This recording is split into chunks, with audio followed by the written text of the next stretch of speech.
Ya comienza De Guapas y Mal Entretenidos. Otra forma de contar el campo. Con Félix San Martino y su equipo por Radio del Plata.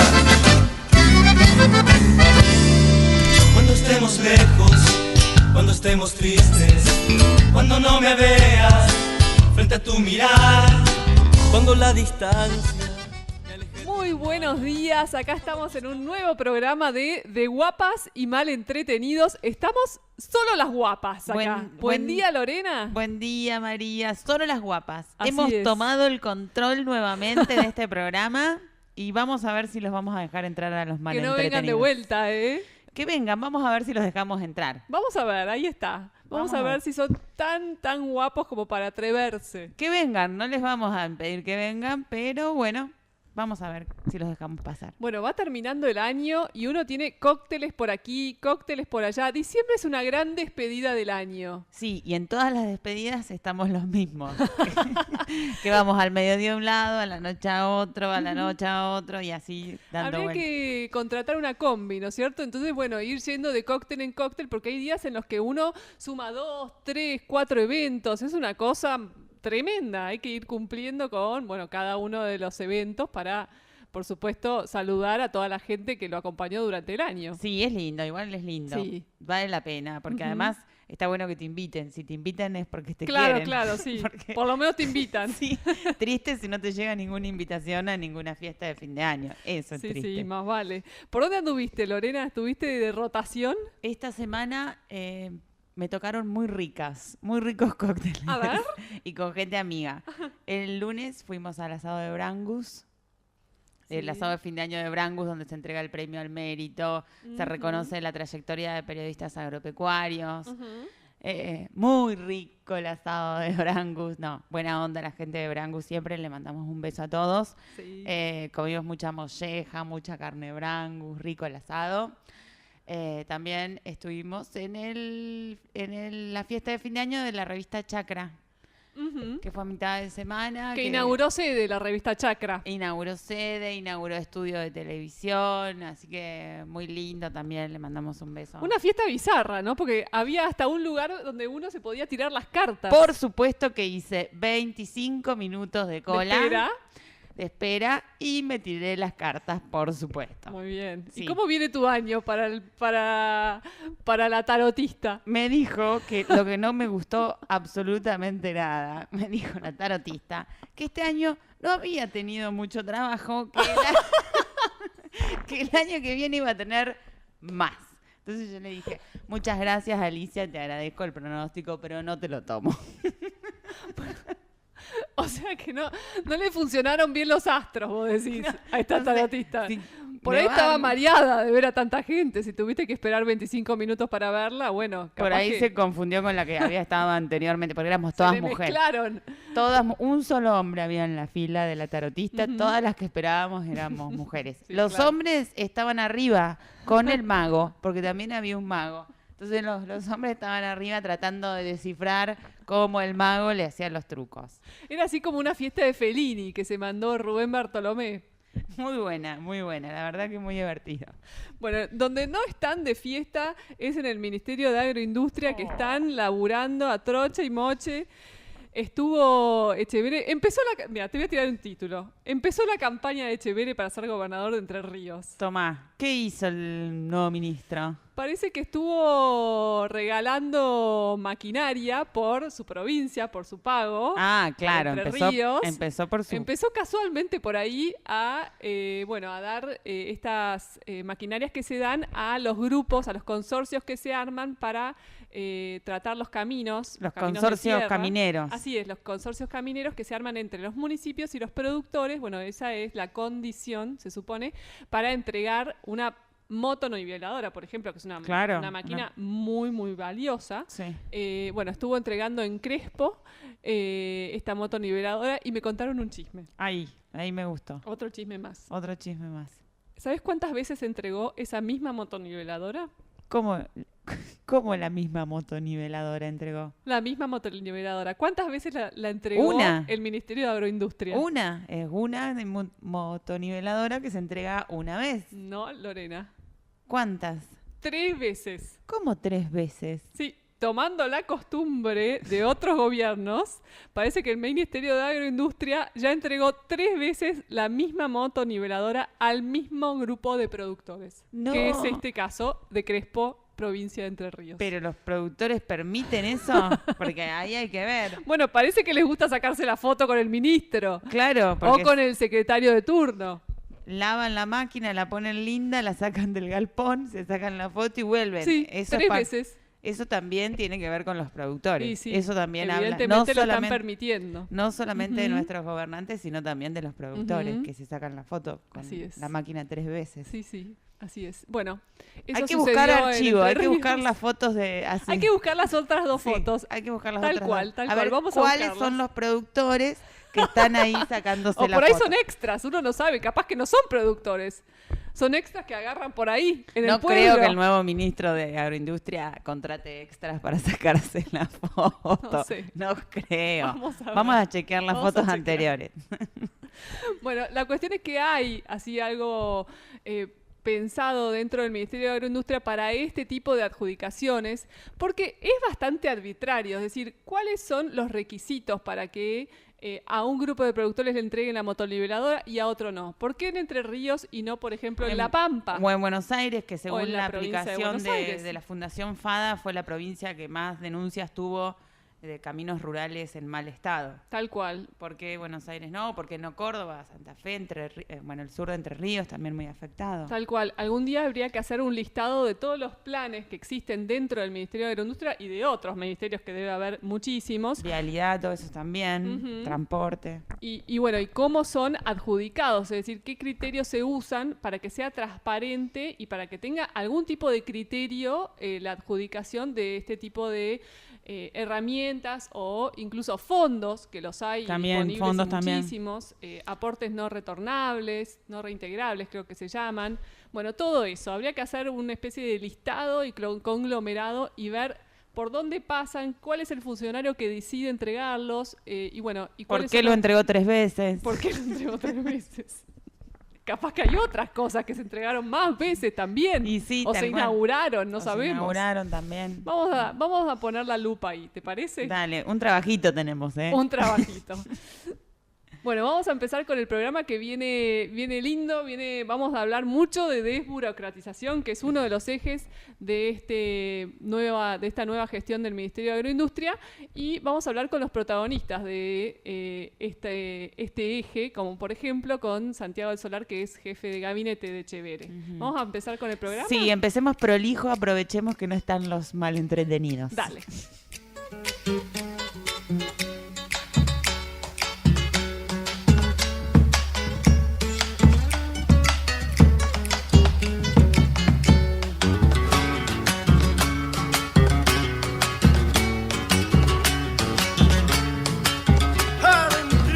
Cuando chacarera comienzo a cantar, ¿cuál ha de ser la chacarera del rancho, señor? Claro que sí, claro sí pues. Ya compartimos con vos la mejor información agropecuaria con Félix San Martino y su equipo en Radio del Plata.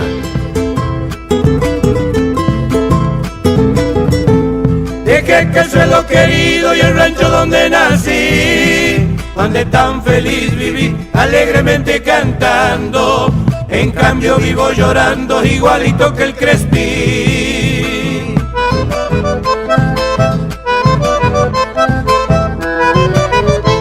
Los años ni la distancia jamás pudieron lograr de mi memoria apartar y hacer que te eche al olvido. Ay, mi Santiago querido, añoro tu quebracha. Y hay en la ganadería algo así como una cuestión que parece de la NASA muchísimas veces, una ganadería que podríamos llamarla del siglo XXI, que utiliza la genómica, que utiliza el ADN de cada uno de los animales y que está avanzando a pasos acelerados. Pero vamos a hablar con uno de los protagonistas de esta tendencia y alguien que está trabajando en la cabaña El Volcán en Balcarce. Guillermo Veneranda, muy buenos días. Buenos días. ¿Cómo estás? Acá te saludamos Muy desde bien. Guapas y Mal Entretenidos. Muy bien, muy bien. Bueno, me alegro. Bueno, contanos un poco qué están haciendo en la cabaña del volcán, cómo están trabajando, conociendo el ADN de cada uno de los animales, ¿es cierto? Así es. Nosotros empezamos a trabajar hace ya aproximadamente en el año 2000, en el 99, en el uso de números de performance a través de DEPS. A partir de esa fecha empezamos a trabajar con las pruebas ERA de la Asociación Argentina de Angus. Y hace 5 años aproximadamente comenzamos con esto, con esta herramienta de selección bastante nueva, que consiste en usar la información disponible del ADN del animal como un dato extra para predecir sus valores genéticos y que eso nos sirva para la toma de decisiones para seleccionar los mejores animales. Es decir, ustedes a cada uno de los animales de la cabaña les hacen un análisis de sangre en donde, digamos, conocen el ADN de cada animal. Así es, la gran ventaja es que ese análisis se realiza en el momento del nacimiento del animal. Entonces, a partir de allí, mediante el análisis de una gota de sangre, ya podemos contar con información y, por supuesto, acelerar todo lo que es el proceso de selección. Claro, y digamos, ¿a qué características apuntan mejorar? Es decir, ¿cuáles son las variables que a ustedes les interesa mejorar en todo lo que es la raza? Ustedes trabajan con Angus. Así es. Fundamentalmente estamos trabajando en lo que es facilidad de parto, para obtener animales que puedan tener su parto sin dificultad como punto de partida. Estamos trabajando en lo que es crecimiento y desarrollo y fundamentalmente detectar las mejores líneas maternas que la cabaña tiene para guardarlas como núcleo genético y a partir de allí que sea el punto de partida de la selección. Ustedes tengo entendido que son la única cabaña en la Argentina que tiene genotipados todos los animales. Sí, así es. Creo que la decisión de Federico Boglione ha sido esa. Cuando conoció la herramienta, entendió que no debíamos perder tiempo y que debíamos utilizarla porque de esa manera el proceso de selección se iba a hacer mucho más rápido. Claro, se acelera, digamos, todo el mejoramiento de los animales. Claro. Exactamente, además teniendo datos de pruebas ERA, DEPS de cada animal, porque esta técnica, si bien es una técnica revolucionaria, siempre es complementaria, decíamos. Es complementaria para utilizarla con información de rodeos y en este caso referida a lo que es la prueba nacional de la Asociación Argentina de Angus a través de las pruebas ERA y también de las pruebas americanas, porque la cabaña tiene mucha genética americana, fundamentalmente importada del estado de Montana, donde los datos de performance han sido utilizados desde hace muchos años. Entonces son muy consistentes en ese sentido. Claro, cuando vos hablas de DEPS, vamos a descodificar de alguna forma todo este idioma. Estás hablando de la diferencia esperada de progenie, que es lo que se ve en los animales cuando van teniendo sus crías. Así es. En un grupo contemporáneo de animales, hay animales que se destacan de otros en diferentes rasgos que se analizan, y eso genera una diferencia esperada de progenie respecto de una base genética. Entonces, a partir de esos números, podemos predecir cuál animal se va a comportar mejor que otro y puede ser utilizado como padre en nuestros rodeos, comerciales, también trabajando sobre las madres. Pero esto, digamos, hay que esperar a que los animales tengan sus crías y a su vez estas tengan sus otras crías, es decir, que lleva un tiempo más prolongado. Esto del análisis genético acortaría los tiempos. Exactamente, acortaría los tiempos porque en el momento del nacimiento podemos ya tener un dato que, si bien no va a ser definitivo, va a ser un indicio bastante interesante de cómo se va a comportar ese animal. ¿Cómo es en la práctica? Digamos, ustedes van, le sacan sangre al ternero recién nacido y eso lo envían ¿a dónde? Esa muestra se envía por intermedio del laboratorio Zoetis a Estados Unidos y el resultado en un periodo de tiempo bastante corto, llega la información. Esa información realmente es una información muy completa, sobre la cual hay que tener... muy completa y debe ser bastante abrumadora, ¿no es cierto?, la información. Exactamente. Entonces, para eso hay que sistematizar el análisis de datos mediante un pequeño software y además tener muy en claro cuáles son los datos que yo voy a utilizar en la selección, porque no puedo usar todos, evidentemente, porque como te imaginás, del análisis de un ADN, la cantidad de marcadores genéticos que nos aportan esos resultados son bastante importantes. Entonces consiste en detectar 4 o 5 que para nosotros sean útiles en el proceso de selección y a partir de allí hacer su análisis. ¿Cómo están viendo ustedes la ganadería hoy? Es decir, ¿qué perspectivas tiene el negocio? Yo creo que la ganadería, ya hace varios años que venimos diciendo lo mismo, ¿no? Pero que tiene muy buen futuro. Yo creo que hoy por hoy... Claro, algún día tendrá buen presente, ¿no es cierto? Exactamente, algún día tendrá buen presente. Creo que el precio que tiene hoy la hacienda no es malo, es bueno. El problema es que por ahí están un poco altos los costos. Hoy ingresar al negocio quizás sea un poco dificultoso por el precio que tienen, el valor que tienen los vientres. Pero creo que el que está posicionado ya con un sistema productivo que funciona hace varios años, es un sistema, hoy por hoy tiene cierta rentabilidad y más que nada pensando en un mediano y largo plazo, donde Argentina si quiere conseguir nuevos mercados tiene que producir más cantidad de carne, porque hoy no hay disponibilidad de carne para exportar. Creo que puede llegar a ser interesante. Más que nada puede llegar a ser interesante para nosotros la venta de genética. Claro. Y estar listos en ese momento para vender animales con información. Yo creo que pasa por ahí la cosa en nuestro caso, ¿no es cierto? Ustedes en el volcán hacen ciclo completo, es decir, venden novillo pesado. Sí, fundamentalmente el desarrollo de nuestra producción de carne está en los campos de Olavarría, donde ahí se hace un ciclo completo, y en el volcán funciona la cabaña de Berlin Angus, y a partir de allí proveemos reproductores y semen a nuestros propios rodeos comerciales, y además estamos proveyendo reproductores a diferentes centros de inseminación de Argentina. Entonces, incluso los centros están bastante contentos con esos reproductores porque además del reproductor en sí, va con un extra de información sobre esos reproductores que, bueno, hoy cada vez más el público está utilizando, ¿no es cierto?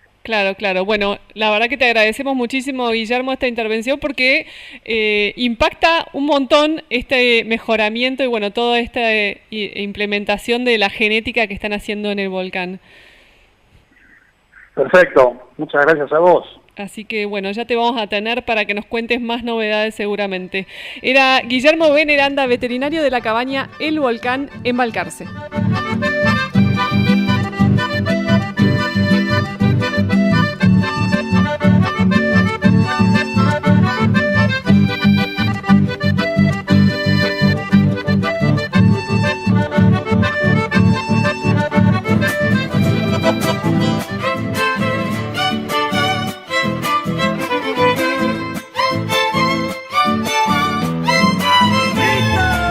Que tiene mi voz, que suena tan destemplada, como si en ella anduviera el alma de la vida.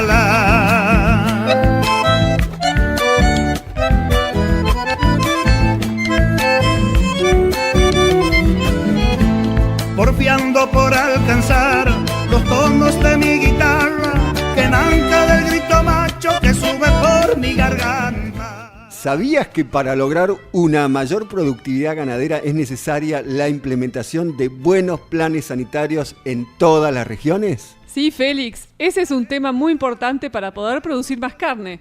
Por eso, el Instituto de Promoción de la Carne Vacuna Argentina recomienda que los planes sanitarios estén diseñados por un profesional veterinario y que sean adecuados a las características de la zona, al nivel sanitario previo y al sistema de producción. Y obviamente que se cumpla en tiempo y forma con el calendario de vacunación. Esta es una buena iniciativa del IPCBA. Si querés más información, entra a www.ipcba.com.ar. Tan destemplada, como si en ella anduviera el alma de la vida.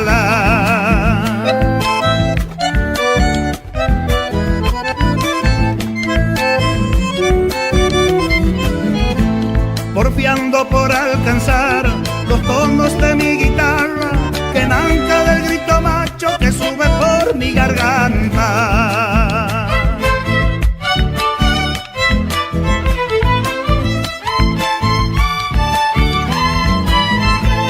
Arisca para empezar, después no puedo... Y estamos en plena cosecha del trigo y vamos a retomar una sana costumbre que teníamos en este programa, que es hacer un seguimiento de cómo van las cosechas, cómo van los rindes, cuál es la calidad. Por eso vamos a hablar con Cristian Russo, que es director de GEA, la Guía Estratégica para el Agro de la Bolsa de Comercio de Rosario. Cristian, muy buenos días. ¿Qué tal? Buen día, ¿cómo estás? Bien, muy bien, Cristian. Bueno, contanos un poco, vamos a empezar por el trigo, que es lo que está sucediendo ahora. ¿Cómo viene la cosecha? Bueno, lo que está pasando con la cosecha. Tengo una primicia para darte. Estamos viendo algunos números y desde que arrancó la campaña, que arrancó la cosecha ya hace 3 semanas, la verdad es que nos ha sorprendido, ¿no? Porque, digamos, un poco los técnicos decimos que el trigo como que se guarda algunas cartas y no sabes después con qué te vas a encontrar, ¿no? en el campo, ¿no? Y esta vez la sorpresa fue muy buena porque tuvimos uno de los años con los ataques más violentos de roya anaranjada, amarilla, la mancha amarilla también, y sin embargo estamos teniendo rindes que están siendo hasta mejores que el año pasado. Mirá. Eso es un poco lo que te iba a contar. Con el 80% de la cosecha estamos viendo 43 quintales acá en la región núcleo, y el año pasado, que fue una campaña, la verdad que salió todo bárbaro, la siembra fue un poco complicada, pero cierto, eso fue una campaña muy muy buena. Estuvimos en los 41 para la región, ¿no? Así que es muy probable que terminemos la cosecha superando la campaña pasada, que fue una campaña que se destacó como fue un campañón de trigo en todo el país, excepto en el sudeste de Buenos Aires, que no estuvo bien el año pasado, pero bueno, fue una campaña de esas para sacarle una foto y ponerla en el cuadrito en la región. Cuando hablan de 43 quintales, esto es un promedio, así que debe haber picos, me imagino que deben ser increíbles. ¿Has visto alguno de esos picos de rinde? Bueno, en la zona del oeste de Córdoba nos han contado de picos de 76 quintales, ¿De ¿no? cuánto? Así que es 76 quintales, es impresionante. Casi como un maíz se está rindiendo, como... Sí, no, es que en Pergamino, que a mí me sorprende tal vez un poco más porque fue un año muy difícil para esa zona, ¿no? Tuvo mucha agua en todo lo que fue el otoño, el invierno también, estuvo muy, muy complicado con las enfermedades. Aparte estaba muy difícil llegar a tiempo con las enfermedades porque tuvimos un invierno con muchas lluvias. Sí. Y sin embargo están sacando rindes de 68 quintales en Pergamino. Impresionante.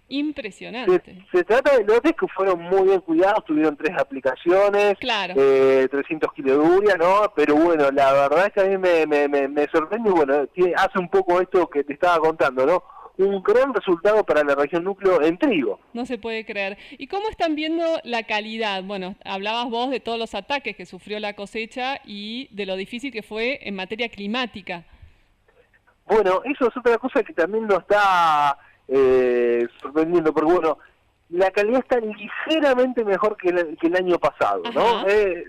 Que el año pasado, tuvimos la proteína, bajó mucho. Acá estamos un poquito mejor incluso. Así que también es algo que nos sorprendió, tiene que ver con esto, ¿no? A pesar de que se sintió mucho el efecto de las enfermedades, ¿no? Se pudo llegar realmente a tiempo y también creo que tiene que ver con que el trigo pasó de ser la niña fea, la niña dejada de lado, ¿no? Para tomar un rol muy importante, ¿no? Seguro. Todo, digamos, la quita de todo lo que eran las trabas a la exportación, los ROE, etcétera, bueno, evidentemente está teniendo sus resultados. Sí. Igualmente también acá, digamos, siempre fue como un cultivo que se hacía, digamos, para ver qué pasaba, ¿no? Era muy importante, también fue muy castigado, ¿no? También esto tampoco ayudaba para nada, ¿no? Pero por eso, ¿no? Con todos estos cambios también hay como ha tomado una nueva importancia el trigo en la zona. Así que bueno, eso también otra cosa que nos llama la atención, y bueno, mejor todavía cuando los rinden acompaña a todo este esfuerzo, ¿no? Aparte la siembra fue muy complicada, ¿te acordás que veníamos con una cantidad de agua sí. que se atrasó todo muchísimo, fue muy trabada, ¿no? En la región y bueno, también en otros lugares del país. Y ahora, bueno, levantando el trigo, viene la soja de segunda, pero se está complicando. Vos hablaste de que antes sobraba el agua, ahora está faltando para sembrar la soja de segunda, ¿no es cierto? Sí, nos llamó mucho la atención que en este último mes, hace 2 meses que, digamos, que notamos así como que se cortó el patrón ese de grandes lluvias que teníamos. Sí. Septiembre fue muy importante, acá, bueno, fue un mes con lluvias récord, pero octubre ya se cortó, es más, como que hubiera sido más normal que lo de septiembre hubiera llovido en octubre, pero bueno, eso para la estadística que manejamos nosotros. Pero noviembre ya con el tema de los primeros pulsos de calor que fueron muy intensos, y también la gran cantidad de viento, eso es otra cosa que fue dominante en estas últimas 4 semanas y que cambió totalmente el paisaje en la región núcleo. ¿De viento decís? El viento frío y los pulsos de calor hicieron que todas las lagunas que estaban, digamos, que dominaban el paisaje, desaparecieran. Es como un soplete. Fue total, pero fue muy marcado. Había mucha inquietud porque, bueno, había muchas zonas, muchos lotes que se pensaba que no se iban a poder sembrar porque tenías de esas lagunas chicas ocupando todo el lote y prácticamente estaban como dejados de lado, ¿no? Sí. Y se están sembrando prácticamente sectores que se habían recortado, ¿no? Cuando se sembró al principio la soja o el maíz. Algunos que sembraron soja de primera, bueno, ahora van a sembrar soja de segunda en los lotes que antes eran bajos. Totalmente. El maíz temprano se hizo muy tarde en octubre porque teníamos una cantidad de agua enorme, no podíamos sembrar, ¿no? Bueno, ahora cambió muy rápido el escenario y se está pudiendo sembrar todos esos recortes que quedaron, bueno, se están pudiendo hacer todos, incluso en la zona más complicada, que era la zona del noreste de Buenos Aires y el extremo sur de Santa Fe, así que eso es algo bueno para destacar, ¿no? Pero bueno, lo malo es lo que vos decías, nos está agarrando en la siembra de los cultivos de segunda, la soja de segunda, los maíces tardíos y de segunda.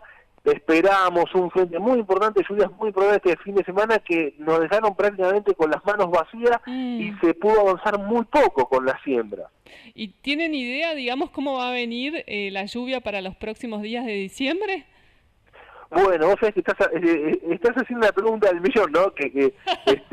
Claro, hay muchísimas expectativas, aparte, ¿no? Sobre todo porque fue muy abrupto el cambio, ¿no? Y ahora estamos a pocos días de arrancar la floración de los maíces temprano.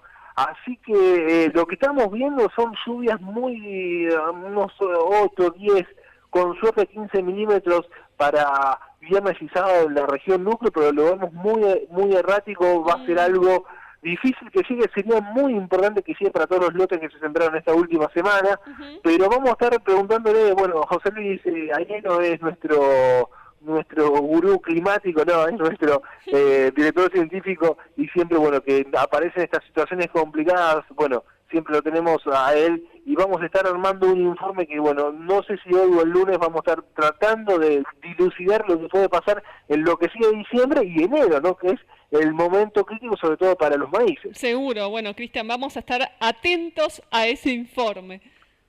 Bueno, cómo no, siempre acá dispuesto para lo que necesiten. Muchas gracias. Te quería hacer una última preguntita, si me permitís. Pero por favor. Vos hablabas de la calidad de los trigos, decías que estaban muy buenos. ¿Cómo ves al productor? Es decir, ¿apostó a calidad o apostó a cantidad? Es decir, ¿apostó a trigo más para exportación? ¿Apostó a trigo más para molino? Bueno, es una muy buena pregunta. Fue una campaña que...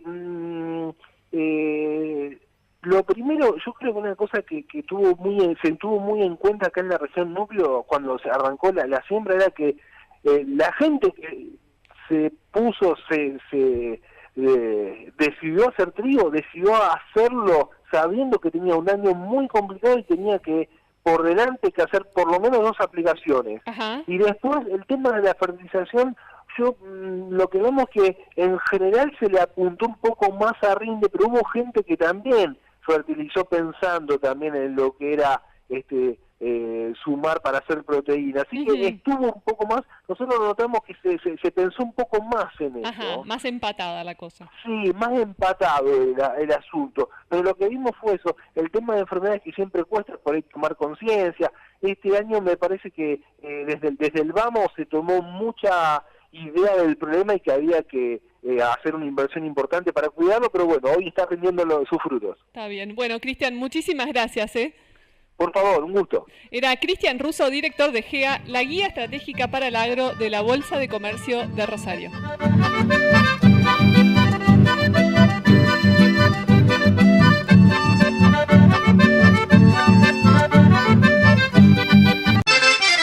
Ya compartimos con vos la mejor información agropecuaria con Félix San Martino y su equipo en Radio del Plata.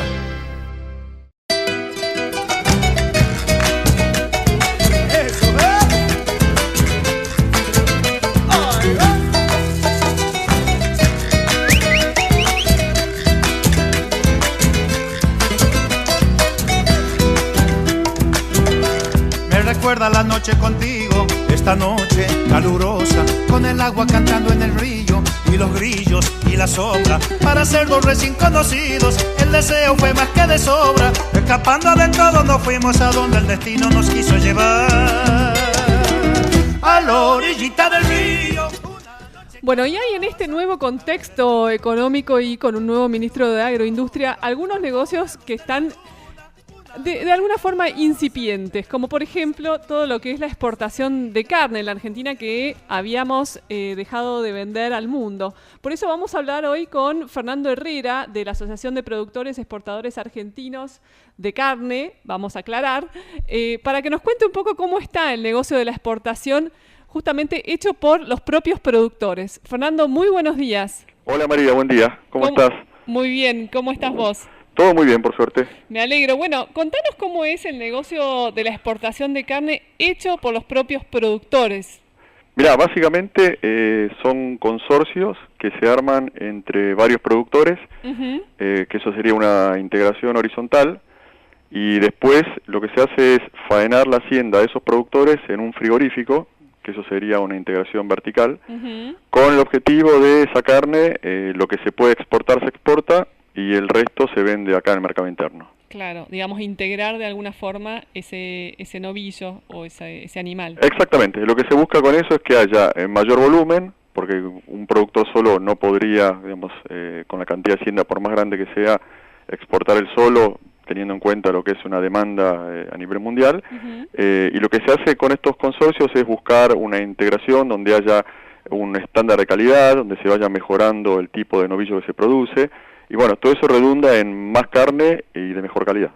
¿Cómo es, Fernando, el novillo que está destinado para la exportación? Digamos, ¿tiene alguna diferencia con el que tiene consumo, como el que está destinado para consumo interno? Sí, claramente.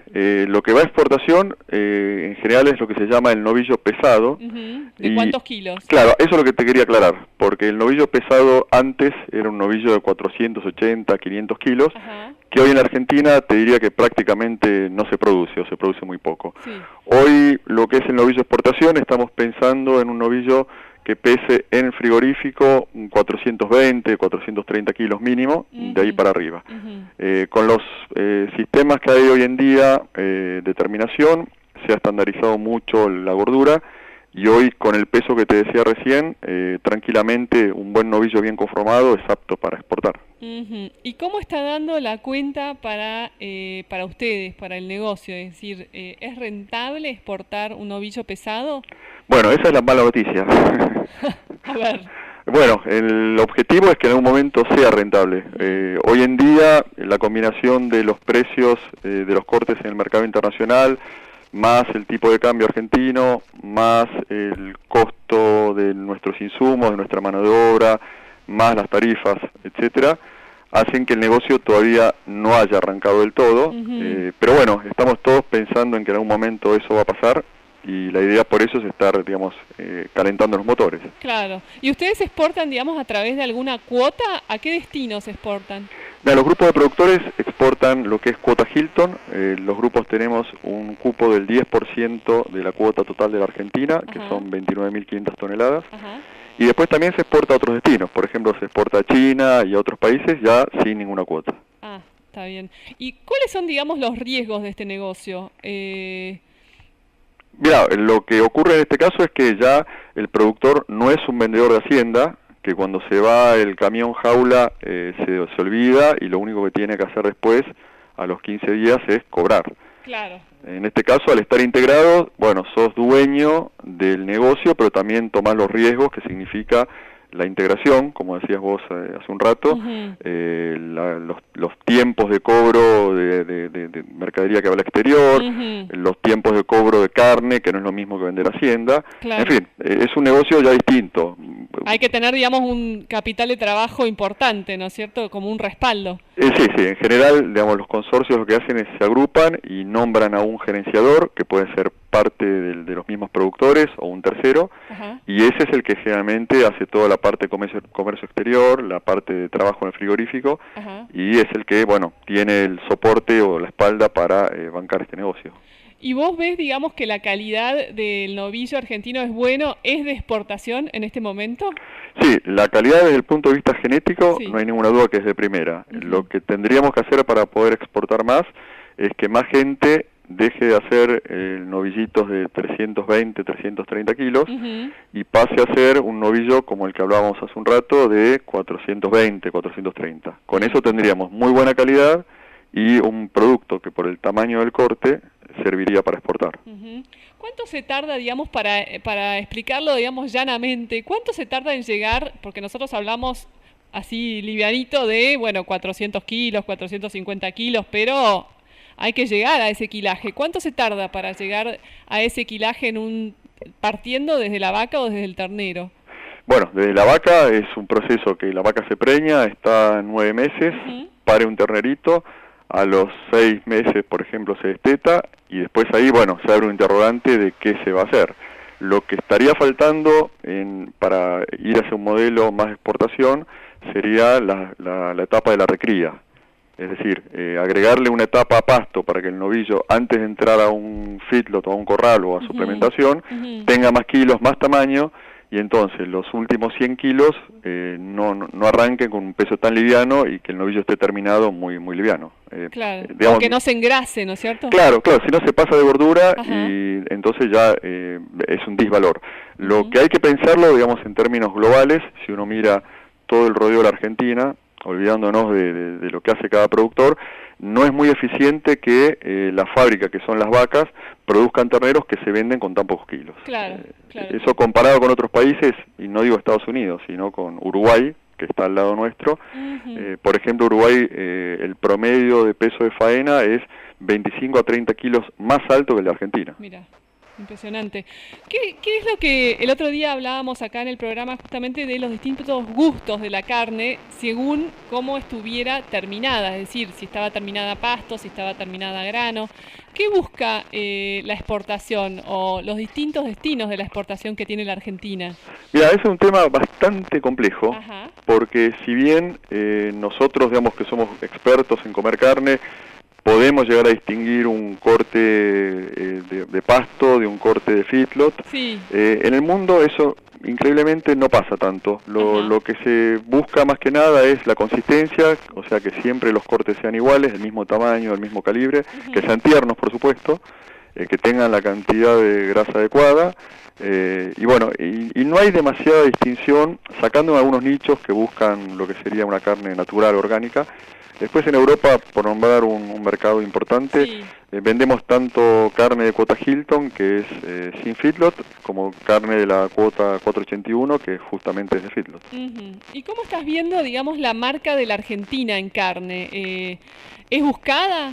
Sí, a pesar nuestro es buscada. A pesar de todas las cosas que han pasado en la historia reciente y no tan reciente, sigue siendo una carne que cuando se nombran los países productores de carne, siempre en primer lugar está la calidad argentina. No la logramos destruir todavía. No, a pesar nuestro, por eso. Y también lo que es interesante decir es que en aquellos mercados que no conocían la carne argentina, y por ejemplo Emiratos Árabes, por ponerte un ejemplo, donde entra la carne en un lugar donde se consume mucha carne australiana, enseguida la diferencian por el sabor, porque el tamaño, y bueno, y también por toda la imagen que tiene la Argentina respecto a un país muy grande, con extensiones, natural, los gauchos, y bueno, eso no hay que desaprovecharlo. Ujú.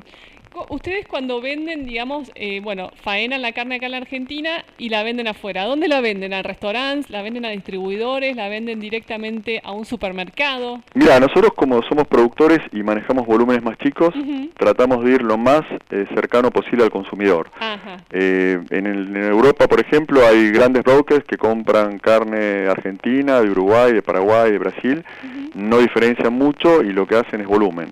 Nosotros como grupo de productores tratamos de ir al otro extremo, o sea, a un pequeño distribuidor o a alguien que tiene un centro para proveer restaurantes en alguna ciudad. Es decir, buscamos nichos que reconocen la calidad y que nos permiten un trato más directo.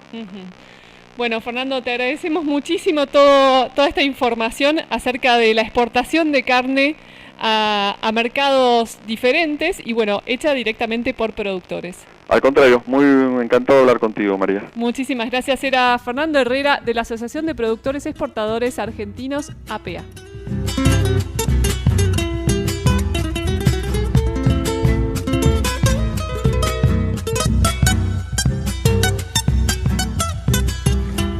Te llevé sin preguntarte ni tu nombre, con mi brazo encadenado a tu cintura. Asalté tu intimidad y tu ternura.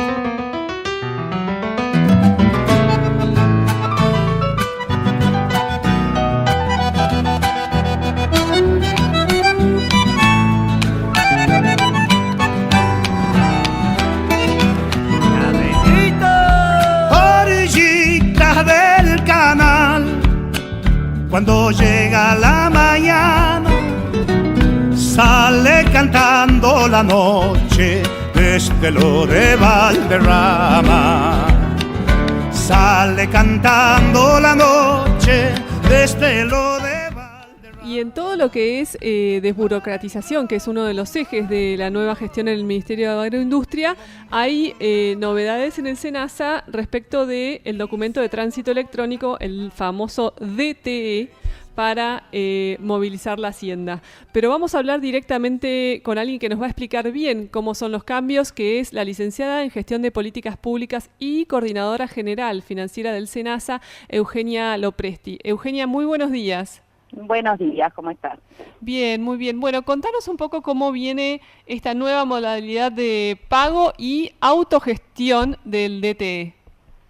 Bueno, como vos bien decías, el SENASA se encuentra inmerso en un proceso de desburocratización y esta implementación del día 4 de diciembre de la nueva versión del SICSA, que no contempla como medio de pago el efectivo y cheque, forma parte de este proceso. Esta nueva versión lo que hace es propulsar la autogestión del usuario para que no tenga que concurrir a las oficinas y puede hacerlo desde cualquier lugar en su computadora. El trámite es bastante sencillo y en el día puede estar autogestionando y con dos medios de pago, que son el débito en cuenta. Tiene que proporcionar su CBU, es un trámite que antes se hacía con certificación bancaria y bueno, con una serie de papeles que hoy no se están pidiendo y se simplificaron, y lo hace también desde su computadora y en el día. Vamos a hacer como un servicio público, Eugenia, si te parece. En concreto, ¿qué tiene que hacer el productor, digamos, el ganadero, para sacar un DTE ahora con esta nueva modalidad? Si lo quiere hacer por autogestión, tiene, y no está adherido a autogestión ni a débito en cuenta, tiene que loguearse por la página de AFIP con su clave fiscal, ir a FENASA, SIGAD, introducir los datos que se le piden en una especie de declaración jurada, mandarla por mail, y si está todo ok, en el día recibe la respuesta y ya está autogestionando, con débito en cuenta, las 24 horas. Ajá. O con Interbanking, adhiriéndose mediante su entidad a Interbanking de 9 a 18 horas. En cambio, débito en cuenta las 24 horas. Y decidiera seguir yendo a la oficina a gestionar el DTE, hay habilitados otros medios de pago, que son Pago Fácil, Rapipago, billetera virtual a través de Rapipago, que también es acreditación inmediata, Mercado Pago, con todas las tarjetas habilitadas, Banco Nación, y esos son los medios que, y las oficinas que tienen Postnet puede operar con tarjeta de débito y crédito. ¿Hay oficinas con Postnet? Hay oficinas con Postnet y hay necesidades que vayan surgiendo a partir de todo este proceso que se están empezando a cubrir con hicimos un pedido masivo de Postnet para las oficinas que lo vayan a ir necesitando. Y este paso, entiendo, se enmarca dentro de un proceso más amplio en el que está el SENASA de desburocratizarse. Exacto, nosotros ya lo que estamos haciendo es tratar de reducir la cantidad de interacciones del usuario con el organismo, que no se tenga que trasladar, que todo pueda ser por autogestión, claro. Y la despapelización de los trámites, ¿sí? ¿Y cuáles serían, digamos, los próximos pasos o, las nuevas iniciativas que tendrían en ese tema? Mira, ya estamos hicimos una baja masiva de aranceles, se eliminaron hace un mes atrás 649 aranceles de los 1.800 que teníamos. Ahora estamos en una segunda etapa que va a regir a partir del 1 de enero, en donde nos vamos a quedar solamente con 400 aranceles. Eso también disminuye la cantidad de trámites asociados. ¿Cómo es eso? ¿Aranceles para hacer qué cosas? Los aranceles por los servicios que brinda el SENASA eran hace 3 meses atrás 1.800 cantidad de aranceles. Ajá. Ya se hizo una primer baja de 649 y a partir del 1 de enero vamos a estar cerca de los 400 aranceles o quizás un poquito más. Es decir, ¿hay trámites para los que no hay que pagar ahora? Va a haber trámites para los que no hay que pagar, va a haber aranceles que directamente se eliminaron, y esto acompañado de lo más importante, que es la despapelización y la disminución de cantidad de interacciones. Claro, me imagino el trabajo fenomenal que tendrán internamente. Es una reestructuración muy grande la que se está haciendo en este proceso de desburocratización. Y por supuesto abierto a la opinión del usuario también, y a las sugerencias que constantemente nos hacen llegar. ¿Y cómo lo están viviendo dentro del organismo? Y la verdad que es un proceso muy bueno, es muy positivo, se está viviendo, la verdad que esperando cada paso y con muchas ganas, y siendo parte de este proceso, ¿no? Como para que, digamos, tengamos una idea, ¿cuál es uno de esos tantísimos aranceles que se eliminaron? Bueno, en realidad había aranceles que estaban ociosos, que por ahí no habían tenido recaudación ni siquiera, pero que por ahí implicaban un trámite. Entonces, lo que se hizo es, el servicio se va a seguir brindando, pero no existe un arancel asociado a ese trámite, ¿no? ¿Y tampoco la obligación de hacer el trámite, o sí? Sí, quizás a veces los trámites son necesarios, sobre todo por requerimientos de terceros países o por certificaciones internacionales, pero lo que se está haciendo y también acompañando con lo que es el TAR, que es el trámite a distancia, y BUCE, que es la ventanilla única de comercio exterior, es centralizar esos trámites y que sean por vía web, ¿no? Es decir, que eso también les obliga a trabajar con otras dependencias del Estado. Exactamente, sí, se está trabajando muy fuerte con otras dependencias, tanto lo que es modernización como con jefatura de gabinete, con toda esta reestructuración. ¿Con AFIP, por ejemplo? No, con AFIP lo que nosotros usamos es la plataforma para el logueo para los sistemas, pero no, concretamente con respecto a la base arancelaria no. Hay algo que muchas veces dicen los productores, los ganaderos, bueno, justamente estamos hablando de trámites que tienen que ver con la ganadería, que es que hay veces que distintas oficinas del SENASA en distintas localidades de la Argentina tienen de alguna forma un, comillas, librito distinto. ¿Eso se está trabajando? Claro, por supuesto, sí, sí. Es decir, uno va a una ventanilla, le dicen una cosa, va a otra ventanilla en otro lugar y le dicen, no, esto va por otro lado. Esta etapa que te contaba del proceso de la simplificación arancelaria también tiene que ver con eso, con unificar todos los criterios, plasmarlos en normativa y circularizarlo a nivel país. Constantemente se hacen videoconferencias con las regionales que tenemos en el interior del país. Eso forma parte precisamente de todo este proceso. Y para el futuro, ¿qué tienen pensado? Es decir, ¿cuáles son los próximos pasos en la desburocratización?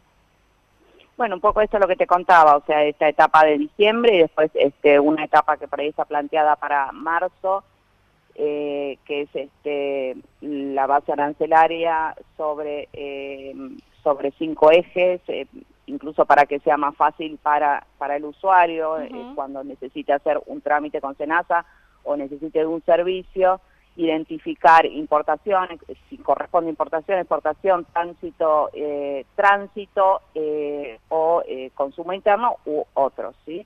Bueno. Entonces, de esa manera va a poder identificar qué servicio necesita y va a estar todo mucho más claro y mucho más transparente. Eugenia, muchísimas gracias por esta comunicación. Bueno, te agradezco a vos. Gracias. Era Eugenia Lopresti, licenciada en Gestión de Políticas Públicas y Coordinadora General Financiera del SENASA.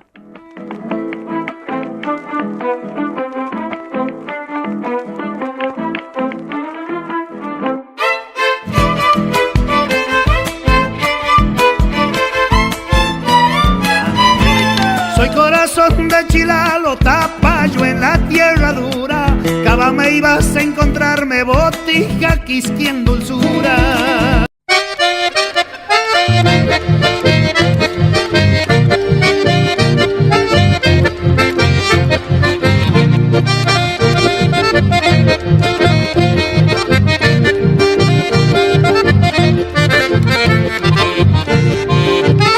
Si bien ya no estás conmigo, te deseo lo mejor. Pensar que fuiste la Segunda Seguros, empresa líder del sector agrícola, la campaña pasada aseguró a más de 11.000 productores agropecuarios con más de 3.500.000 hectáreas y pagó más de 450 millones en siniestros. Ingresá a www.lasegunda.com.ar y conocé los descuentos y beneficios que obtenés al contratar el seguro, como por ejemplo, análisis de suelo gratis. Para La Segunda Seguros, lo primero sos vos.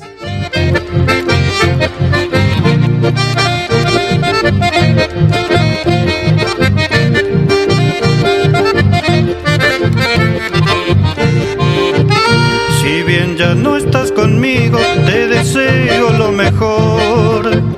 Pensar que fuiste la flor que perfumaba mis noches. Me cansaron tus reproches, tus injustas discusiones, que por falta de caricias murieron. Bueno, vamos a hablar de un negocio que para la Argentina significaba en exportaciones en 2016 nada más y nada menos que 1.200 millones de dólares y que se esfumaron. Es decir, de un día para el otro, chau, no se exportó más porque Estados Unidos impuso aranceles a la importación de biodiesel argentino por considerar que la Argentina subsidiaba a su biodiesel. Pero vamos a hablar directamente con una persona que de esto sabe y mucho, que es Carlos Gallagher, que es director de la Maestría de Agronegocios de la Universidad del SEMA. Marcos, muy buenos días. ¿Qué tal? Buen día, María. Muy buenos días. Bueno, contanos un poco cómo es esto del negocio del biodiesel y de las exportaciones que estaban destinadas a Estados Unidos. Bueno, el tema de los biocombustibles es un tema muy complejo porque tiene múltiples dimensiones. Por supuesto, el argumento a favor más importante es la contribución que hacen a reducción de gases de efecto invernadero, digamos, temas ambientales, ¿no?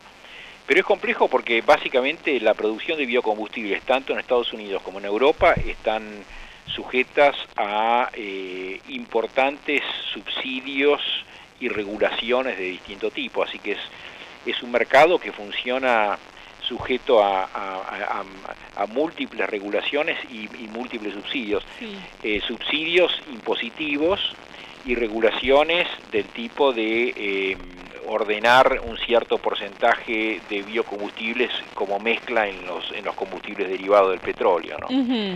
Entonces, una primer preocupación que me parece a mí con respecto a esto es que, bueno, Argentina quiere exportar a Estados Unidos como lo venía haciendo, pero resulta que estamos exportando un producto a un mercado altamente sensible, políticamente altamente sensible, es decir, están recibiendo subsidios los productores americanos y nosotros queremos meternos en el mercado de ellos con nuestro producto, entonces la cosa es complicada, ¿no? Claro, ya de entrada. Vos, digamos, creés que el mercado, porque es una discusión que está en la Argentina, ¿vos creés que el biodiesel argentino está subsidiado? Sí, bueno, el biodiesel argentino, todo depende cómo defina subsidio. El biodiesel argentino, la producción de biodiesel, la gran parte del costo, más del 80%, cercano al 90% del costo de producir una tonelada de biodiesel, es el costo del aceite de soja que se utiliza.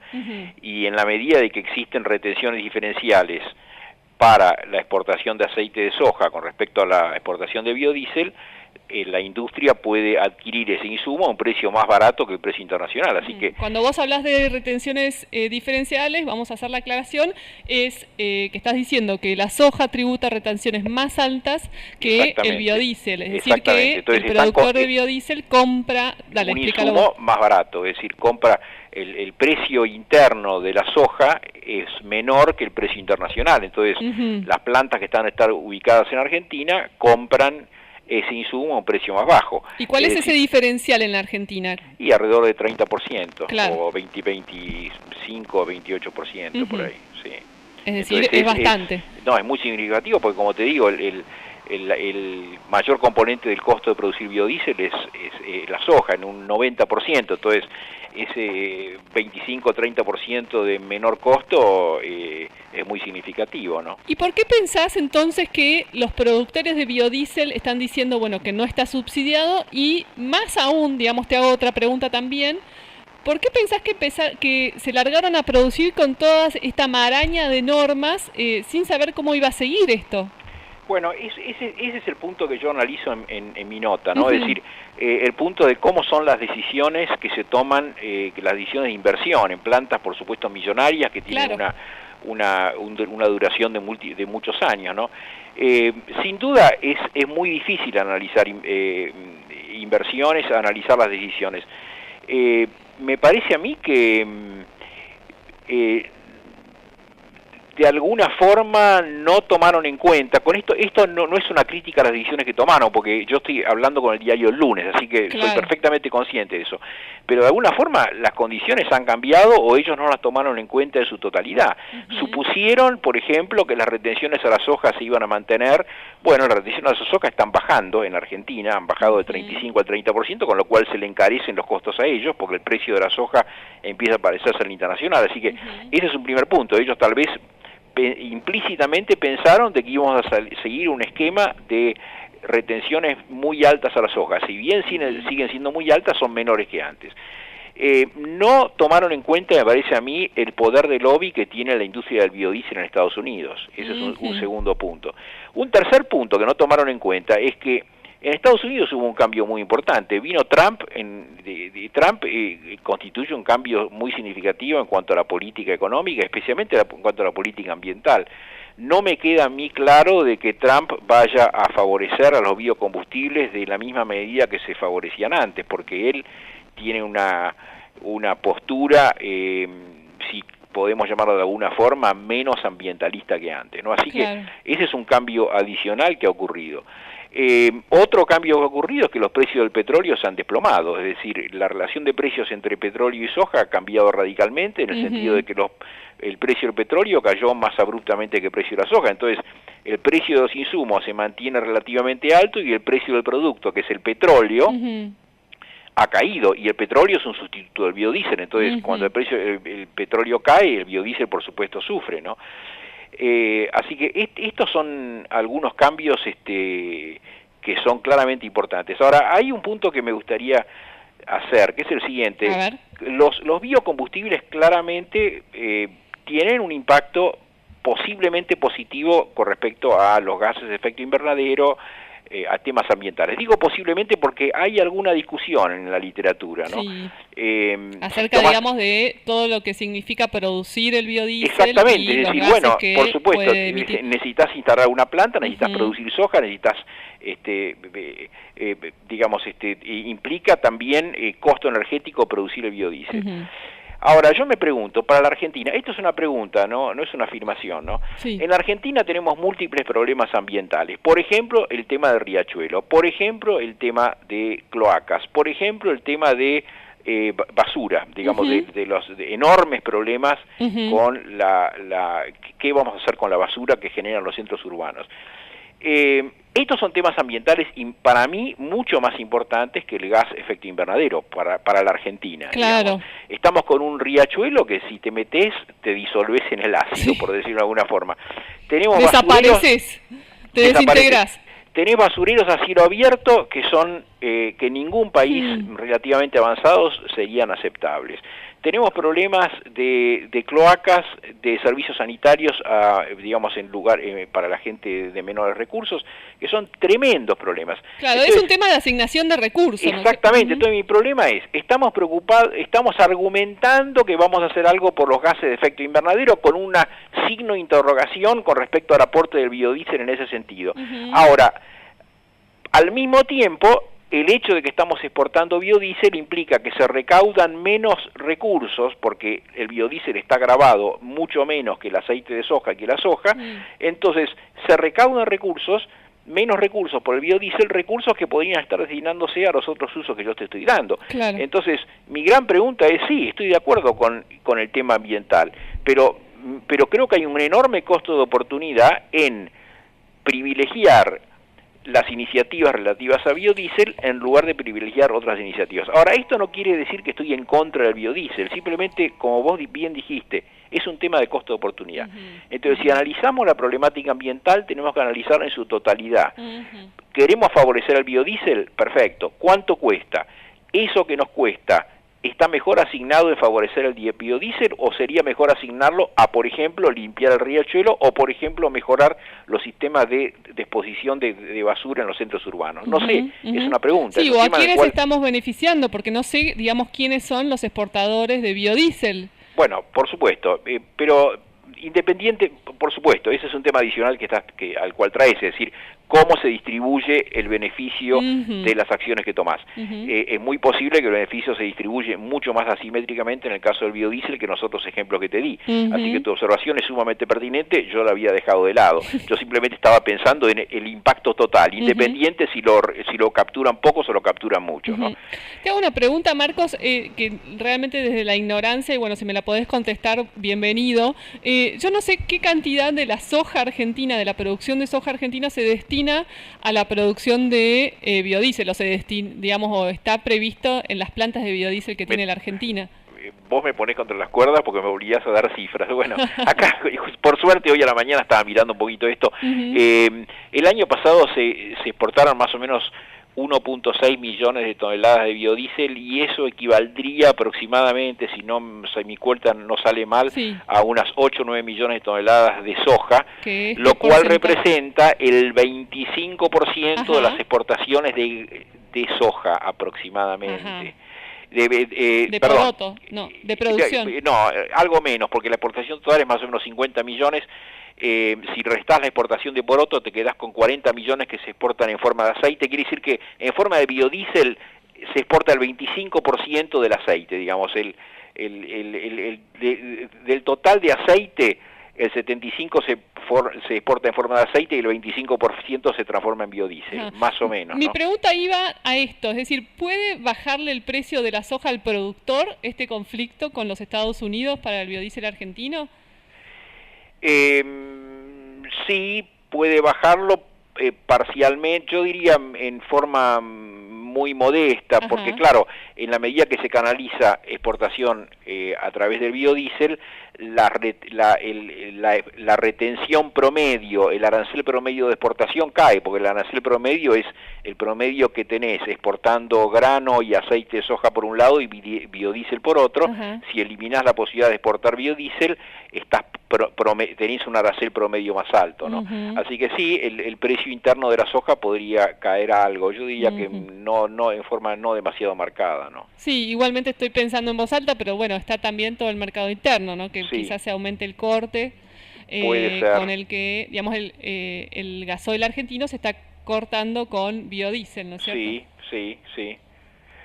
Así que podría ser que aumente el corte. Sí, no podría darte una respuesta ahora precisa sobre ese tema. Creo que es un tema que amerita muchísimo estudio. Acá en la Universidad del SEMA estamos trabajando bastante en eso, estamos empezando, pero es un tema que amerita mucho estudio, sumamente interesante. Sí, la realidad es que sí, porque además es como un caso testigo, ¿no es cierto?, de política de los últimos años. Sí, ahora repito que lo interesante acá es analizar el tema ambiental en su totalidad y no analizarlo en partes. Y si lo analizás en totalidad, a lo mejor llegás a conclusiones sumamente interesantes, ¿no? ¿Dónde tenés que poner el esfuerzo económico para mejorar, digamos, todo lo relativo a ambiente en la Argentina, ¿no? Sin dudas. Bueno, Marcos, muchísimas gracias. Bueno, María, te agradezco mucho el llamado. Gracias. Era Marcos Gallagher, director de la Maestría de Agronegocios de la Universidad del SEMA. Que suena a lo lejos, al son de una chacarera, con el viento gime triste como el lamento del cacuitural.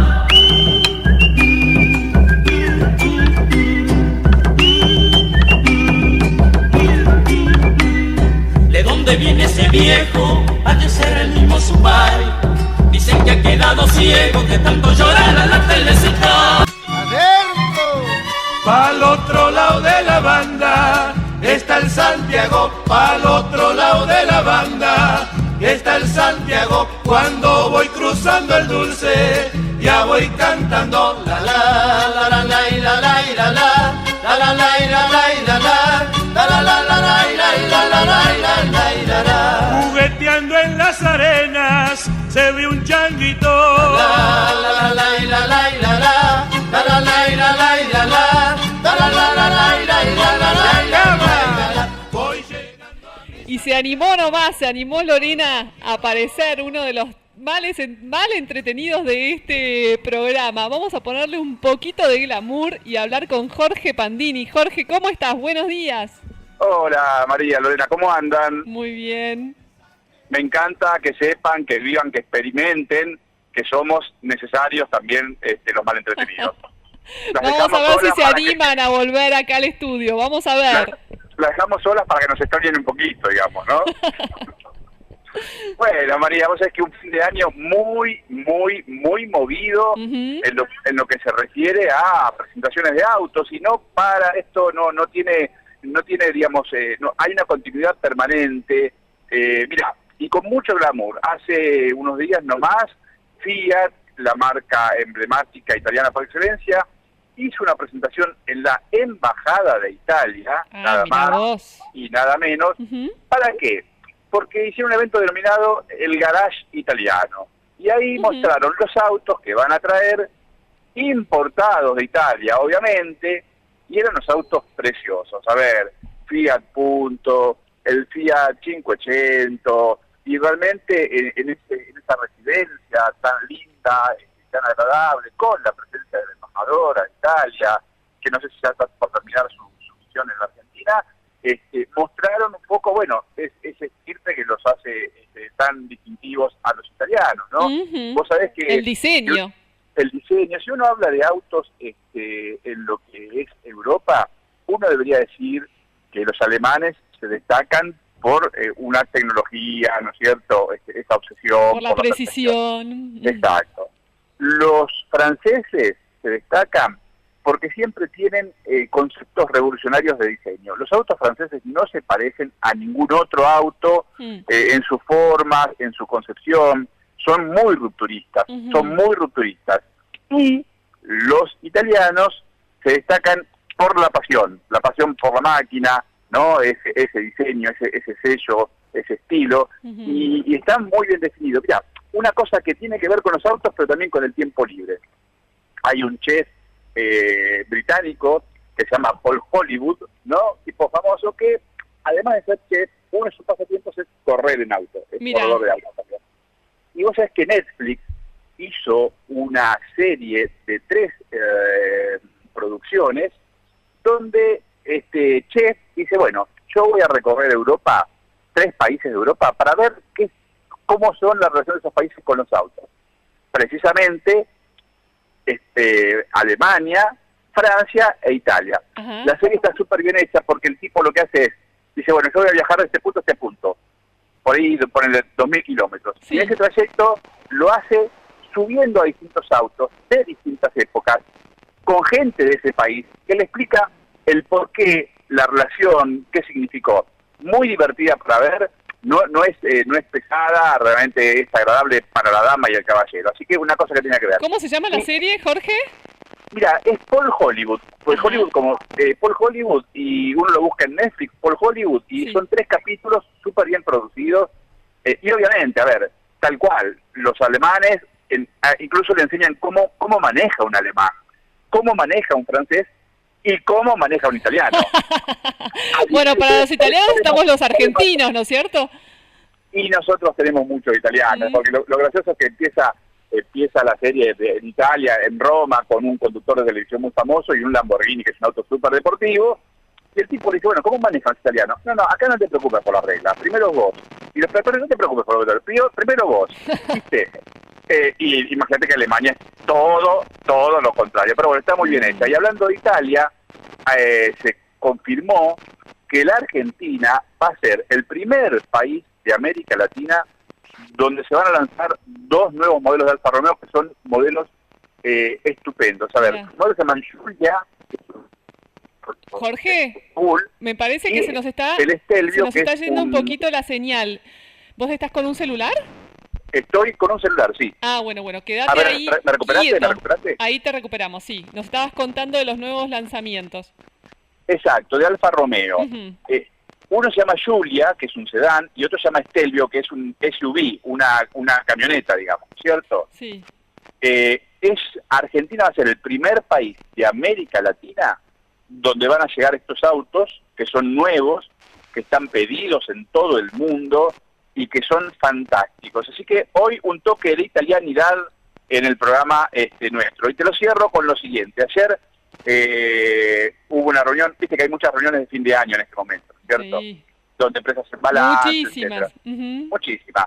Estuvimos en la de Toyota y Toyota cierra un gran año. Mira. Y lo más lindo, o una de las cosas más lindas, fue que Daniel Herrero, el presidente, dijo, miren, bueno, la verdad que nos fue bárbaro este año, más mano de obra, más empleo, más producción, más exportación, pero, dice, queremos aprovechar porque Toyota está haciendo muchas inversiones en sustentabilidad, ¿no? Y apoya a una fundación que está en Argentina, que se preocupa por cuidar las especies de aves en extinción del país. Espectacular. Aves Argentina se llama, la conocés. Bueno, muy interesante, le donaron una Toyota Hilux, ¿sí? Le donaron una Toyota Hilux para el trabajo de campo que hacen técnicos, investigadores, biólogos y voluntarios en la provincia de Santa Cruz, entre otras cosas, y charlando después con la gente de Aves Argentinas, con su director ejecutivo, se llama Hernán Callañas, le digo, mira, contame un poco, yo hablo de autos, pero estoy en programas vinculados con la producción agropecuaria, porque también tiene que ver con la biodiversidad, ¿no es cierto? Seguro, sí. Allá en Santa Cruz están tratando de preservar a un pato, creo que se llama el macato viano. El macato viano, exactamente, tal cual. pero mira las vueltas de la cosa, me dice, estás en el programa de Guapas Mal Entretenidos, sí, le digo, mirá, estamos ahí. Me dice, nosotros también estamos impulsando ganado alimentado únicamente a pasto que estamos vendiendo como orgánico. Y me acordaba yo de la charla que teníamos el otro día, no me acuerdo ya si al aire o fuera del aire con vos y con Félix, respecto de qué gusto tiene una carne, un animal alimentado a pasto, ¿no? Así que quedé en contacto con ellos. Tenemos un ingeniero agrónomo, nosotros tenemos el nuestro, que es el señor San Martino, obviamente. Pero mirá cómo, viste, los círculos, María, se van cerrando, ¿no? Voy a un fin de año de un auto que terminan entregando la camioneta a quienes trabajan para salvar esa especie, entre otras. Y terminamos hablando de producción de carne alimentada a pasto, que ellos me decía que la están comercializando como orgánica, ¿no es cierto? Lo vamos a sacar algún día entonces en el programa.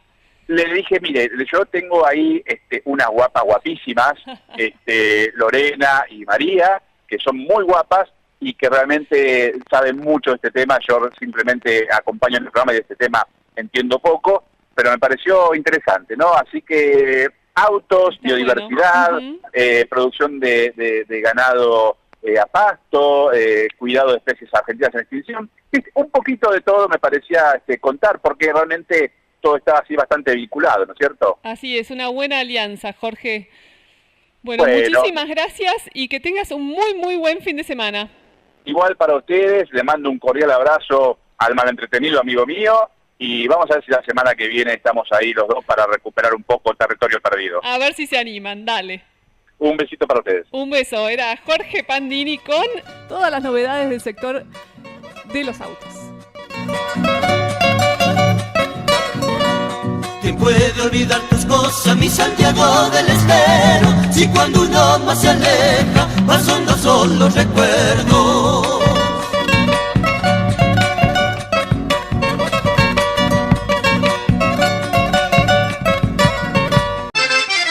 Ya compartimos con vos la mejor información agropecuaria con Félix San Martino y su equipo en Radio del Plata. Resistí a la distancia para que viaje mi alma al corazón de mi tierra, donde se escuchan vidalas. ¿Quién puede olvidar tus cosas, mi Santiago del Estero? Si cuando uno más se aleja, más hondos son los recuerdos.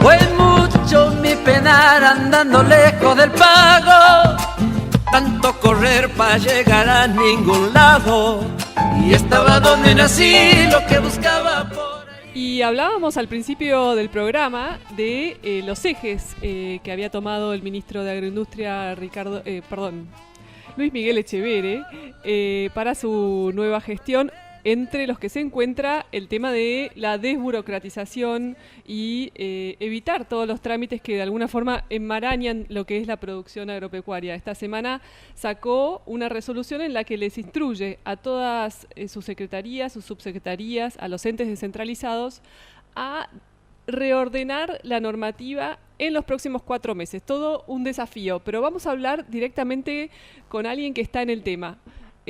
Santiago del Solar, jefe de gabinete del Ministerio de Agroindustria. Muy buenos días. Muy buen día, María, ¿cómo estás? Pero muy bien, Santiago. Bueno, contanos qué es esto de la resolución que emitieron esta semana y bueno, ¿por dónde va a ir este tema de la desburocratización de la producción? Bueno, vamos por partes por el tema de lo que compete al Ministerio de Agroindustria. Al principio, por supuesto, que estamos viendo algunas resoluciones, como por ejemplo la del roe rojo, que la eliminamos puntualmente una por una, pero nos dimos cuenta que es mucho más práctico decir, si en 4 meses no se justifican las resoluciones que hoy están vigentes, entra lo que se llama el silencio por la positiva.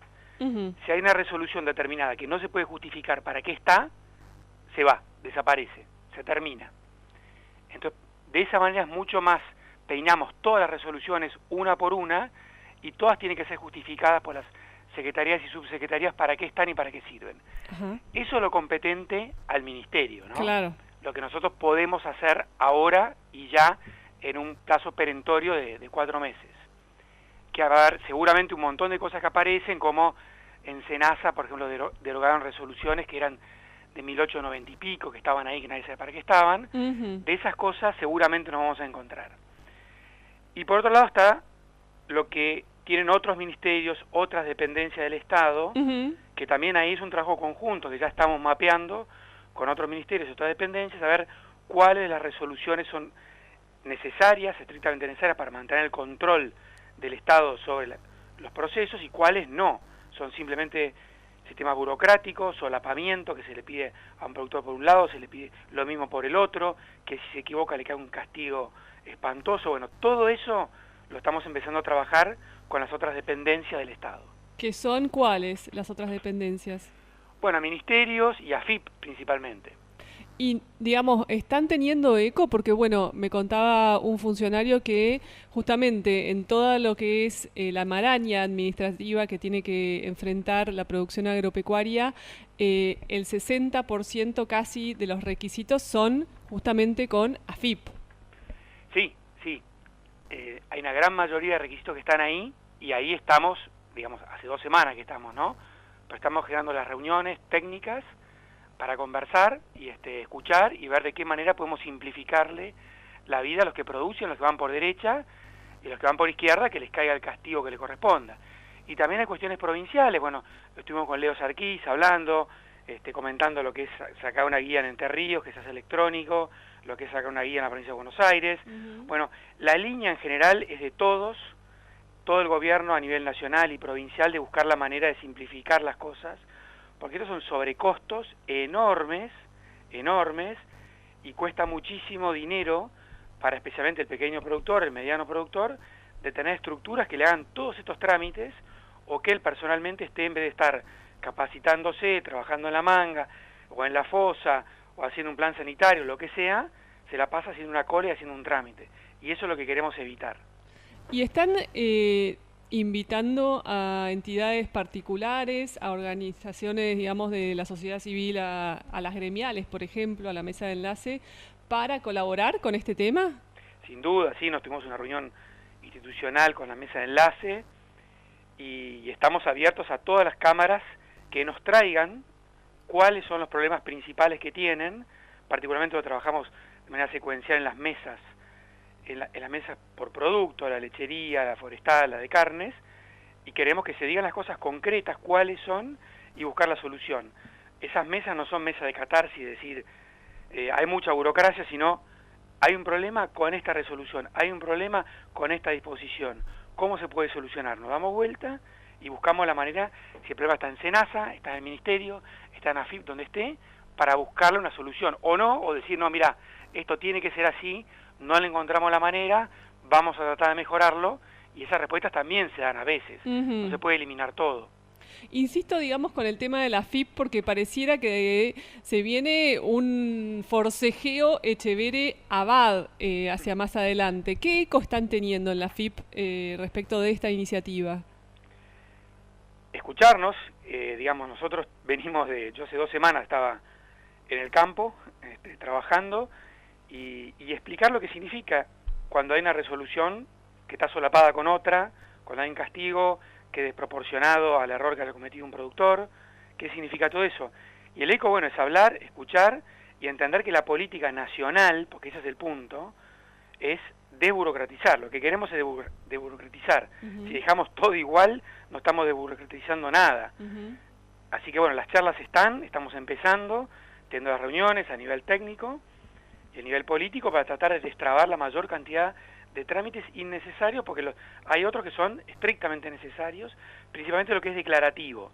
Nosotros, el concepto es que quien declara algo, se le cree, se le confía, y si no dijo la verdad, después le tiene que caer el castigo, no empezar al revés, creer que alguien ya, por el hecho que está produciendo, va a cometer irregularidades y empezar un trámite por la patología.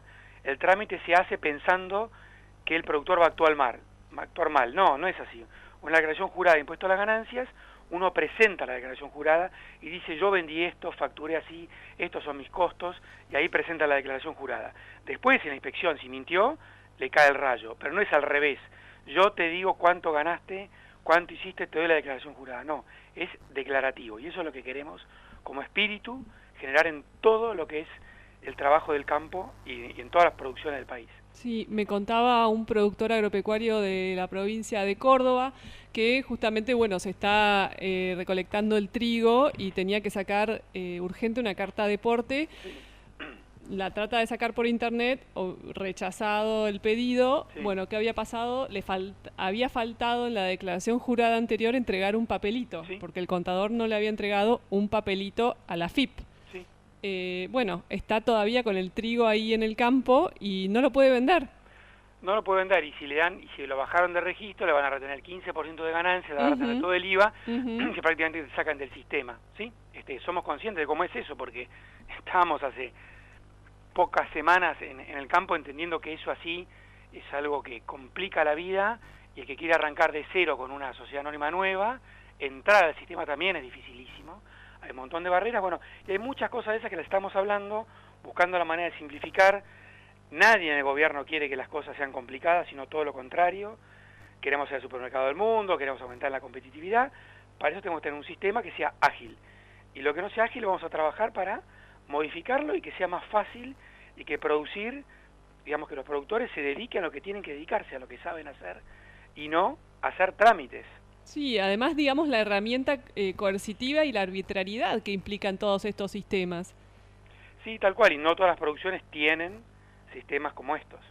Pero bueno, todo eso lo estamos hablando, lleva su tiempo, por supuesto, hay muchos como estratos técnicos que hay que entender y ver cómo una información se puede obtener por otro lado, en fin, lleva su tiempo, por supuesto que estamos dedicándole el tiempo necesario para que estas cosas, y hay muchas de estas cuestiones, ¿no?, que estamos tratando de mejorar.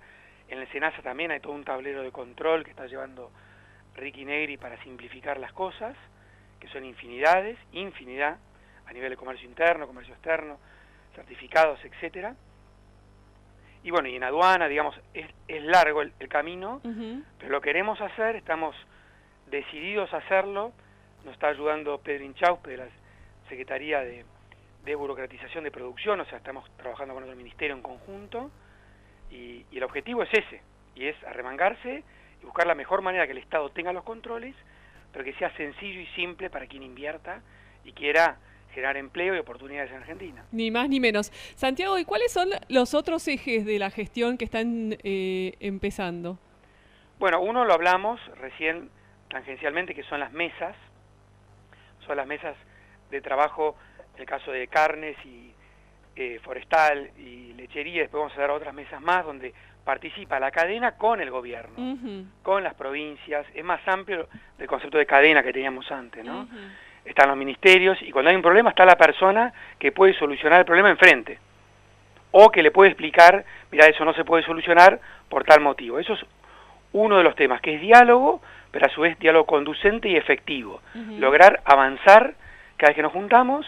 La cadena de la carne se va a juntar nuevamente en diciembre. Cómo dejamos las cosas, cómo está el semáforo, en amarillo, en verde, en rojo, y después ese punto en particular, si sigue estando en amarillo o dimos un paso adelante. Y el otro, que es el fundamental... Es decir, trabajar con un tablero de control. Claro, un tablero de control para... Dijimos tal cosa en la reunión anterior, ¿quién tenía que ocuparse de esto? Los privados y el público, las provincias. Era un tema provincial, era un tema nacional. Bueno, que se trabaje después durante el mes afuera y se vuelva con los resultados obtenidos o no. Si no hubo resultados, explicar por qué no los hubo. Y por último, que es lo principal, te diría que es un eje fundamental, que es nuevos mercados. Nuevos mercados. Cuando hablamos de lo que es la economía argentina, lo cerrada que estuvo en los últimos 70 años, por tomar una fecha, la verdad que esto nos llevó al fracaso. Ahora tenemos que hacer el camino inverso, de entrar al mundo, y convengamos, queremos exportar carne, un país que en el Mundial de Alemania dejó sin carne a un cliente como era Alemania, que estuvimos afuera de los mercados de todo, y ahora estamos diciendo sí, ahora sí va en serio, ¿no es cierto? Que eso lleva un tiempo. Y después las negociaciones, Unión Europea-Mercosur, estamos ahora trabajando, están los negociadores en Bruselas, Sí, te iba a preguntar justamente sobre eso, es decir, pareciera que hay muchísima resistencia por el lado de la Unión Europea para abrir el mercado, bueno, que a la Argentina le interesa muchísimo, que es el agrícola, el agropecuario. Sin duda, y eso lo sabemos, es histórico de la Unión Europea, siempre ha sido así, pero lo que estamos tratando de trabajar es algo gradual, ya que no vamos a entrar de un día para el otro con lo que nosotros queremos, pero sí de una manera progresiva. Hay ciertas alícuotas mismo de nuestro lado también, ¿no? Pues la negociación es bilateral y nadie regala nada acá, ¿no? Nadie regala nada. Entonces, el Mercosur dice, bueno, tal producto puede entrar con tal arancel que va a ir bajando en los próximos 5, 10 o 15 años. O sea, es todo gradual. Y lo mismo nosotros. Pero es el puntapié inicial. Si firmamos este acuerdo, que será fundamental, después tenemos que firmar otros acuerdos con otras economías más complementarias, que ven mucho más apetecibles nuestros productos, que nos van a poner menos cuotas y trabas, pero por supuesto la Unión Europea-Mercosur sería un emblema si lo podemos lograr. Yo soy optimista, se está negociando, como decís vos, que son duros, seguro que sí, pero se está negociando y se está avanzando y esperemos que pronto este acuerdo vea la luz y sea el primero de muchos otros que vengan por detrás. En el tema, vos nombraste las mesas de trabajo, las mesas de competitividad, creo que le llaman. ¿Cuál es la relevancia? Porque la primera mesa que tuvo Etcheverry, digamos, de alguna forma a cargo, fue la de lechería, que se reunió ni más ni menos que con el presidente de la Nación, con Mauricio Macri. ¿Cuál es la relevancia que esté un presidente sentado a la mesa? Te podés imaginar lo que significa. Es importantísimo, porque él está ahí, ya viene preparado con los temas, hace preguntas que dan el clavo con las preguntas, ¿no? Es decir, les toma examen de alguna forma. Bueno, no lo vería así, pero hace pregunta ¿por qué tal cosa no se puede hacer? ¿Cuál es el problema? Claro. Bueno, hay que explicar cuál es el problema. Entonces, bueno, ahí uno entiende que está clarísimo que el presidente dice, mirá, si el problema es un problema de verdad, bueno, busque la manera de solucionarlo. Ahora, si el problema es una traba que se puede sacar rápido, sáquela. No perdamos tiempo, busquen la manera de hacerlo efectivo para que esto se pueda lograr. Bueno, o, por ejemplo, temas mucho más complejos, como por ejemplo, que fue uno de los primeros temas que puso la mesa de lechería, son los caminos rurales. Bueno, los caminos rurales, sí, todos somos conscientes de lo que significa eso. El abandono de 100 años de los caminos. Bueno, es un tema municipal, es provincial, Vialidad brinda apoyo técnico, pero evidentemente es un problema de las localidades y cómo salir de algo muy complejo que sabemos que no es de un día para el otro. Pero sí está claro, él es consciente, como todos los que estamos ahí, que es una de las trabas principales que tiene la lechería. Si no tenés caminos, es imposible entrar insumos y sacar la leche. Seguro. Santiago, te hago la última porque sé que estás con una agenda apretadísima. ¿Cómo es venir del sector privado y irse a la función pública? Es decir, uno se pasa la vida desde el sector privado criticando o tratando de hacer aportes para que las cosas cambien y bueno, ahora es la oportunidad. ¿Cómo lo estás viviendo? Bueno, primero con vocación de servicio. Yo soy un servidor público y no tengo que olvidarme de eso nunca. Cuando me levanto a la mañana, cuando me voy a acostar a la noche, que estoy al servicio de los demás. No estoy al servicio de algunos, sino de todos.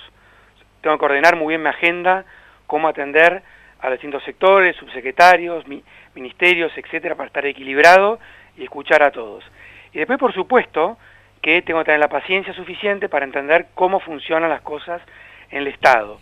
Pero convengamos que con sentido común y con el concepto que tiene el ministro Etcheverry, es decir, las cosas se tienen que hacer, se tienen que solucionar, acá no podemos estar dando vueltas en redondo con ese empuje, y que por supuesto lo tiene el presidente Macri, yo me siento muy cómodo.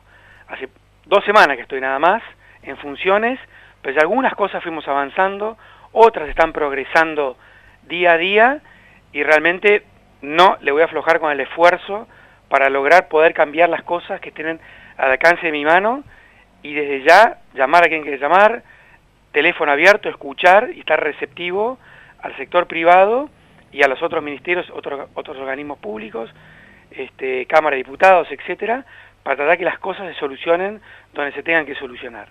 Bueno, Santiago, muchísimas gracias por tu tiempo y vamos a seguir todos estos temas más adelante.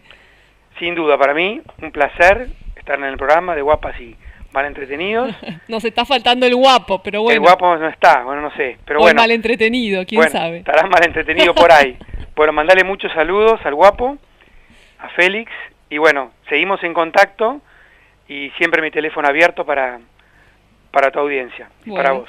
Muchísimas gracias. Era Santiago del Solar, jefe de gabinete del Ministerio de Agroindustria de la Nación.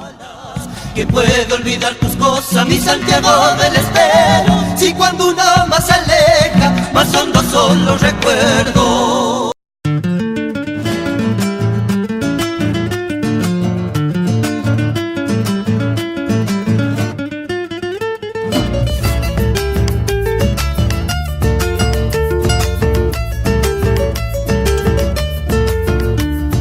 Yo que piqué las reglas, que llevé las riendas, que hice la ley. Tú que ponías carita de nada, dejándome hacer.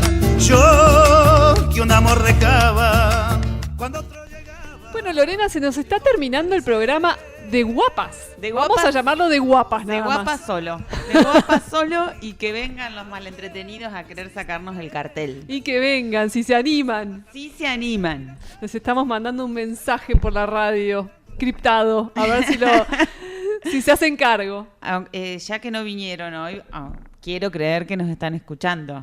Quiero creer que se levantaron y nos están escuchando. Les vamos a tomar examen Jorge después. seguro que sí, porque hablamos con él. Félix, sí, quiero creer que nos está escuchando. Le mandamos un saludo a Félix, que está enfermucho, y esperamos que se recupere muy pronto.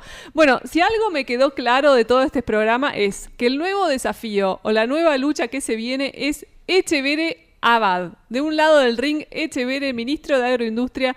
Del otro lado, Abad, el jefe de la FIP. ¿Por qué? Porque, bueno, una de las banderas de Echeverre en el Ministerio de Agroindustria es sacar todo lo que son trámites que él considera o que la producción considera innecesarios.